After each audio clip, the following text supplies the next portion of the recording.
Subscribe कीजिए हरिधर नरसिंह गुरु YouTube channel को और पास में जो बेल आइकन है उसके ऑल नोटिफिकेशन को प्रेस कर दीजिए ताकि आने वाली मेडिकल वीडियो सबसे पहले आप तक पहुंच सके। Hello friends, welcome back to our YouTube channel.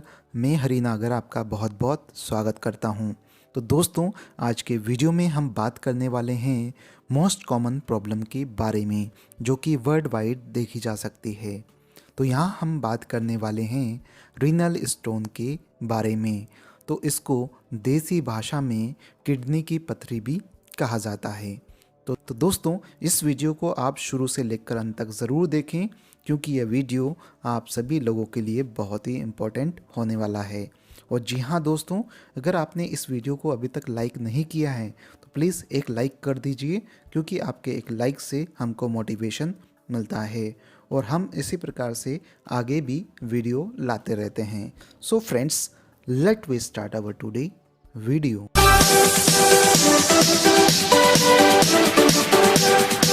तो दोस्तों, सबसे पहले हम बात करेंगे कि आखिर में रीनल स्टोन होता क्या है। रीनल स्टोन बहुत ही मोस्ट कॉमन प्रॉब्लम है जो कि वर्ल्ड वाइड देखी जा सकती है। रीनल स्टोन की अवस्था में शरीर में पानी की कमी की वजह से यूरिन गाढ़ा हो जाता है और यूरिन में मौजूद मिनरल्स एवं सॉल्ट धीरे धीरे क्रिस्टलाइज होने लगते हैं, यानी कि जो मिनरल्स हैं एवं सॉल्ट हैं वो धीरे धीरे दानेदार बनने लगते हैं एवं इसके बाद ये क्रिस्टल्स यानी कि दाने आपस में चिपककर पथरी का रूप ले लेते हैं। तो दोस्तों, जैसा कि आप इस डायग्राम के माध्यम से देख पा रहे हैं, रीनल सिस्टम के 4 भाग होते हैं। पहला भाग आता है किडनी, दूसरा भाग आता है यूरेटर, तीसरा भाग आता है ब्लैडर और चौथा भाग आता है यूरेथ्रा। यदि रीनल सिस्टम के किसी भी भाग में पथरी होती है तो उसके लिए जो मोस्ट कॉमन टर्म्स यूज़ की जाती है वो है रीनल स्टोन, जिसे रीनल कैल्कुलाई भी कहा जाता है। लेकिन रीनल सिस्टम के किसी भी भाग में अगर पथरी होती है तो उसके लिए स्पेसिफिक टर्म्स यूज़ की जाती हैं। जैसे कि किडनी में स्टोन है तो उसे नेफ्रोलिथियासिस कहा जाता है, यूरेटर में स्टोन है तो यूरेटरोलिथियासिस कहा जाता है, अगर ब्लैडर में स्टोन है तो सिस्टोलिथियासिस कहा जाता है और यूरेथ्रा में स्टोन है तो उसे यूरेथ्रोलिथियासिस कहा जाता है। तो अब हम बात करने वाले हैं पथरी के कारणों के बारे में एवं किस फैक्टर की वजह से पथरी की संभावना बढ़ जाती है। तो यहाँ पथरी के कारण अननोन हैं, यानी कि इसके कारणों का पता अभी तक नहीं चल पाया है। देन हम बात करेंगे रिस्क फैक्टर के बारे में जिसकी वजह से पथरी की संभावना बढ़ जाती है। तो सबसे फर्स्ट आता है हिस्ट्री ऑफ रीनल स्टोन, यानी कि आपको पहले भी अगर पथरी हुई है तो दोबारा से पथरी होने के चांसेस हो सकते हैं। देन उसके बाद में आता है इमोबिलिटी, यानी कि आप दिन भर बैठे रहते हैं, ठीक है, आपका जो लाइफ स्टाइल है वो सेडेंटरी है, यानी कि आप एक्टिव नहीं हैं, किसी प्रकार का काम नहीं कर रहे हैं, आप दिन भर बैठे रहते हैं, तो उस अवस्था में भी रीनल स्टोन होने के चांसेस हो सकते हैं। यानी कि आपकी जो जीवन शैली है बिल्कुल ईजी है, किसी प्रकार की मेहनत नहीं हो रही है, तो उसमें रीनल स्टोन होने के चांसेस हो सकते हैं। उसके अलावा जैसे कि डिहाइड्रेशन, अगर आप दिन में बहुत ही कम पानी पीते हैं तो उसकी वजह से भी पथरी हो सकती है।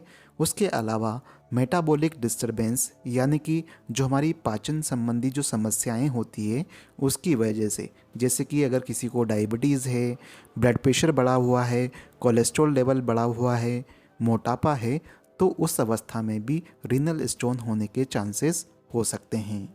उसके अलावा आता है high mineral content in drinking water, यानी कि पीने के पानी में अगर बहुत ही ज़्यादा मिनरल्स है, यानी कि पानी हार्ड है, तो उससे भी रीनल स्टोन के चांसेस हो सकते हैं।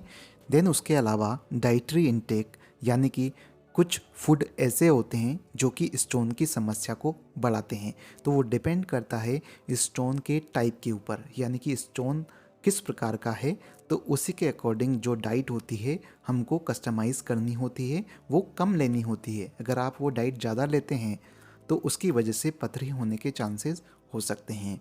देन उसके अलावा रिपीटेड यूटीआई यानी कि यूरिनरी ट्रैक्ट इन्फेक्शन अगर बार बार हो रहा है तो उसकी वजह से भी यानी कि एक वो रीनल स्टोन का रिस्क फैक्टर हो सकता है। देन उसके अलावा प्रोलॉन्ग्ड यूरिनरी कैथेटराइजेशन यानी कि जो पेशाब की जो नली होती है अगर वो लंबे समय से डाल रखी है तो उस अवस्था में भी पथरी होने के चांसेस हो सकते हैं। देन उसके अलावा न्यूरोजेनिक ब्लेडर यानी कि जो ब्लेडर है उसमें जो नर्व सप्लाई होती है अगर वो नर्व सप्लाई बहुत ही कम है तो उसकी वजह से वो यूरिन पास आउट नहीं कर पाएगा और वहाँ पर जो यूरिन है वो गाढ़ा होने लगेगा और वहाँ पर पथरी होने के चांसेस हो सकते हैं। तो अब हम बात करने वाले हैं टाइप्स ऑफ रीनल स्टोन के बारे में। तो यहाँ पर सबसे फर्स्ट आता है कैल्शियम स्टोन। यदि हमारे ब्लड में कैल्शियम का लेवल बहुत ही ज़्यादा है तो उसकी वजह से कैल्शियम स्टोन हो सकता है। देन दूसरा आता है यूरिक एसिड स्टोन। यदि हमारे ब्लड में यूरिक एसिड का लेवल बहुत ही ज़्यादा है तो उसकी वजह से इस प्रकार का स्टोन हो सकता है। देन उसके बाद में थर्ड नंबर पर आता है स्ट्रोवाइट स्टोन। तो इस प्रकार का स्टोन यदि हमारे ब्लड में अमोनियम, फॉस्फेट और मैग्नीशियम का लेवल बहुत ही ज़्यादा है तो उसकी वजह से इस प्रकार का स्टोन हो सकता है।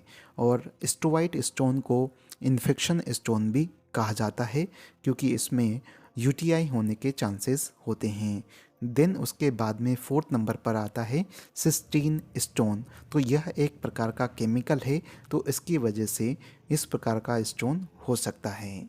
तो दोस्तों अब हम बात करने वाले हैं यदि किसी व्यक्ति में रीनल स्टोन यानी कि पथरी की समस्या होती है तो उस व्यक्ति में किस प्रकार के लक्षण देखे जा सकते हैं। तो यहाँ पर सबसे फर्स्ट आता है फ्लैंक पेन। जैसा कि आप डायग्राम के माध्यम से देख पा रहे हैं यह जो दर्द होता है आपके कमर से ऊपर और फसलियों के निचले वाले हिस्से में महसूस होता है। और देन उसके बाद में आता है pain radiate to lower abdomen and groin. तो इस प्रकार के दर्द में क्या होता है जो फ्लैंक पेन है जो पीछे की तरफ दर्द हो रहा था वो वहाँ से फैलते हुए धीरे धीरे पेट के निचले हिस्से में भी महसूस होने लगता है। देन उसके बाद में ग्रोइन वाले एरिया में भी दर्द होने लगता है। देन उसके बाद में आता है फीवर विद चिल्स यानी कि आपको ठंड लगकर बुखार आने लगती है। और उसके अलावा जैसे कि जी मचलना और उल्टी आने की समस्या भी हो सकती है। देन उसके बाद में आता है cloudy and fall smell urine यानी कि जो यूरिन का कलर है वो क्लाउडी जैसा या मटमैला जैसे दिखने लगता है और जो यह यूरिन है जो पेशाब है वो दुर्गंध युक्त हो जाता है। और ये जो दुर्गंध होती है जो स्मेल होती है अमोनिया की वजह से होती है। देन उसके बाद में आता है पेन ऑन यूरिनेशन यानी कि पेशाब करते समय दर्द का अनुभव होता है और यह दर्द का अनुभव पथरी की वजह से या यूरिनरी ट्रैक्ट इन्फेक्शन की वजह से हो सकता है। देन उसके बाद में आता है frequency and urgency of urine. तो इस कंडीशन में क्या होता है व्यक्ति को बार बार पेशाब लगता है और कभी कभी उसके जो पेशाब है वो कंट्रोल नहीं कर पाता है। अगला आता है हेमेचूरिया यानी कि पेशाब के साथ खून भी निकलने लगता है। और ये जो खून निकलता है ये किस वजह से निकलता है जो आप की जो पेशाब की जो ट्यूब होती है जैसे कि यूरेटर हो गया या यूरेथ्रा हो गया अगर यहाँ पर पथरी है तो वो पथरी क्या करती है इसकी लेयर को पेशाब की जो ट्यूब है उसको धीरे धीरे डैमेज करती है और डैमेज की वजह से वहाँ से खून निकलने लगता है। देन उसके बाद में अगला आता है ओलिगोरिया। ओलिगोरिया मतलब जो पथरी है उसकी वजह से जो पेशाब है वो अच्छे से निकल नहीं पाता है यानी कि जो उसका जो रास्ता होता है वो रोकता है और पेशाब अच्छे से निकल नहीं पाता है बहुत ही कम पेशाब निकलता है जिसकी वजह से हाइड्रोनेफ्रोसिस होने के चांसेस हो सकते हैं। और कभी कभी क्या होता है जो पेशाब है वो बिल्कुल ही आना बंद ही हो जाता है। तो इस प्रकार की कंडीशन को एनोरिया कहा जाता है। तो दोस्तों इस प्रकार के लक्षण पथरी की समस्या में देखे जा सकते हैं। तो अब हम बात करेंगे जब भी किसी व्यक्ति को पथरी की समस्या उत्पन्न होती है तो उस कंडीशन में उस व्यक्ति को किस प्रकार की जांचें करवानी चाहिए। तो सबसे पहले यहाँ पर आता है ब्लड टेस्ट, और ब्लड टेस्ट के आधार पर बहुत सारी चीज़ें चेक की जा सकती है, जैसे कि रीनल फंक्शन टेस्ट। तो रीनल फंक्शन टेस्ट में किडनी के फंक्शन को चेक किया जाता है कि वो अच्छे से वर्क कर रही हैं या नहीं कर रही हैं। तो उसके कुछ पैरामीटर्स हैं, जैसे कि BUN level, creatinine level, uric acid level और कैल्शियम लेवल। तो इस प्रकार के जो लेवल्स हैं वो चेक कर सकते हैं। उससे पता चल जाता है कि किडनी फंक्शन कर रही है या नहीं, और किडनी के अंदर कोई स्टोन मौजूद तो नहीं है। देन उसके बाद में आता है यूरिनालाइसिस या यूरिन टेस्टिंग। तो इसके द्वारा क्या क्या चीज़ें पता चलती है, जैसे कि आपके यूरिन के अंदर बहुत सारे मिनरल्स ऐसे होते हैं जो कि पथरी का निर्माण करते हैं, तो उन मिनरल्स के बारे में भी पता चलता है। साथ ही यूरिन के अंदर बहुत सारी चीज़ें ऐसी होती है जो पथरी को बनने से रोकती हैं, तो उनके बारे में भी पता चलता है। तो इसके आधार पर हम पता कर सकते हैं कि हमारी किडनी के अंदर कोई स्टोन मौजूद तो नहीं है। देन उसके बाद में आता है अल्ट्रासाउंड। अगर आपको कंफर्मेशन करना है तो उस कंडीशन में आपको अल्ट्रासाउंड करवाना पड़ सकता है, और ये बहुत ही इजी भी है, और इससे इजीली पता भी चल जाता है कि आपके किडनी में या यूरेटर में या ब्लैडर में कोई या किसी भी प्रकार का पथरी तो नहीं है। लेकिन इस चीज़ के द्वारा ओनली बड़ी पथरी का पता चलता है। अगर छोटी छोटी पथरी है तो उस कंडीशन में आपको CT स्कैन करवाना पड़ सकता है। देन उसके बाद में आता है IV पाइलोग्राम। तो इस टेक्निक में क्या होता है, IV रूट के द्वारा डाई इंजेक्ट की जाती है, और एक्सरे के द्वारा यूरिनरी ट्रैक्ट, ब्लैडर, किडनी और यूरेटर में स्टोन का पता लगाया जाता है। देन उसके बाद में आता है सिस्टोस्कोपी।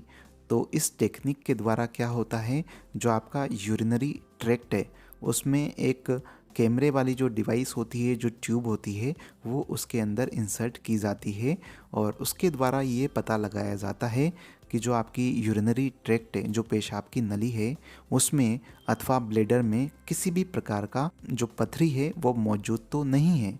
तो दोस्तों, अगले वीडियो में हम बात करेंगे जब भी किसी व्यक्ति को पथरी की समस्या होती है तो उस कंडीशन में उसका किस प्रकार का ट्रीटमेंट चलता है। तो अगले वीडियो में हम बात करेंगे ट्रीटमेंट ऑफ रीनल स्टोन्स।